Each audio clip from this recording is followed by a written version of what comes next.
Parfois, Dieu ne nous parle pas pour nous consoler. Il nous parle pour nous réveiller. Il veut plus que des prières. Il veut des cœurs vrais.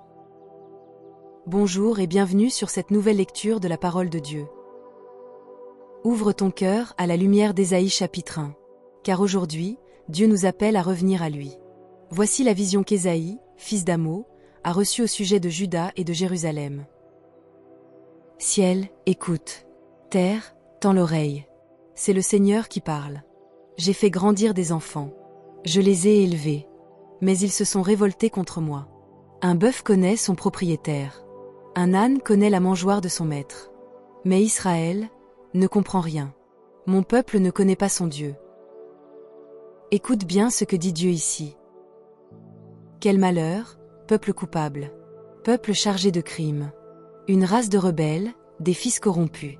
Vous avez abandonné le Seigneur. Vous avez méprisé le Dieu saint d'Israël. Vous lui avez tourné le dos. Jusqu'à quand continuerez-vous à vous révolter contre moi? La tête est blessée. Le cœur est malade. De la plante du pied jusqu'à la tête. Il n'y a rien de sain. Seulement des plaies, des blessures ouvertes. Que personne ne soigne. Regarde le lien entre le péché et la souffrance du peuple. Votre pays est dévasté. Vos villes sont brûlées par le feu. Des étrangers mangent vos récoltes devant vous. C'est la désolation. Comme après le passage d'un ennemi. Sion est resté seul. Comme une cabane au milieu d'un champ. Si le Seigneur ne nous avait pas laissé quelques survivants, nous serions devenus comme Sodome et Gomorrhe. Entends la douleur dans ces paroles. Vous, chefs de Sodome, peuple de Gomorrhe, écoutez la parole du Seigneur. À quoi me servent vos sacrifices? J'en ai assez de vos offrandes. Je ne veux plus du sang de vos bêtes. Quand vous priez, je détourne mes yeux. Même si vous multipliez les prières, je n'écoute pas. Vos mains sont pleines de sang. Voici maintenant l'appel de Dieu à la repentance. Lavez-vous, purifiez-vous, éloignez vos mauvaises actions de mes yeux. Cessez de faire le mal. Apprenez à faire le bien. Recherchez la justice. Ramenez celui qui est opprimé. Défendez les orphelins. Plaidez la cause des veuves.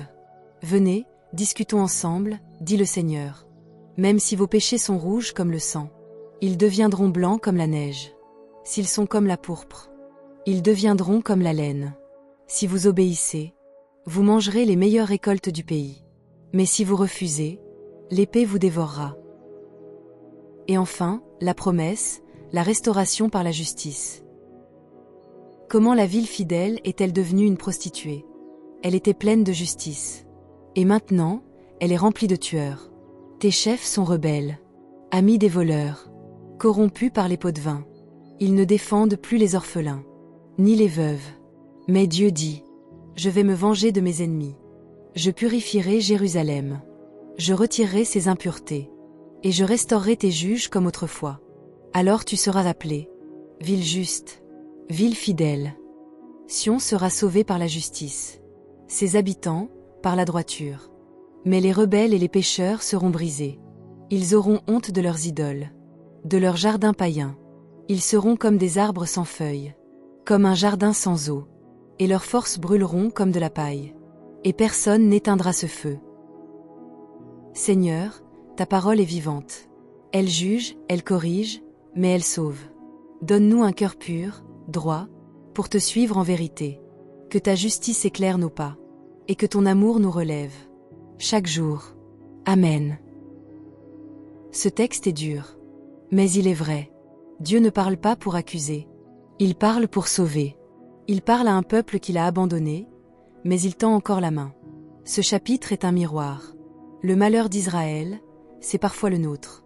Dieu cherche un peuple qui ne se contente pas de célébrer, mais qui marche avec justice, qui agit avec droiture, et qui défend les faibles. Le message est clair. Lavez-vous, purifiez-vous. Apprenez à faire le bien. Si cette parole t'a parlé aujourd'hui, ne la laisse pas repartir vide. Écris « Je reviens à toi Seigneur » en commentaire si ton cœur est touché. Partage cette lecture, car quelqu'un a besoin d'entendre ça. Abonne-toi à Cœur Spirituel pour recevoir chaque jour la parole qui restaure, qui éclaire et qui transforme. La foi commence quand on écoute, mais elle grandit quand on obéit. Que Dieu te bénisse.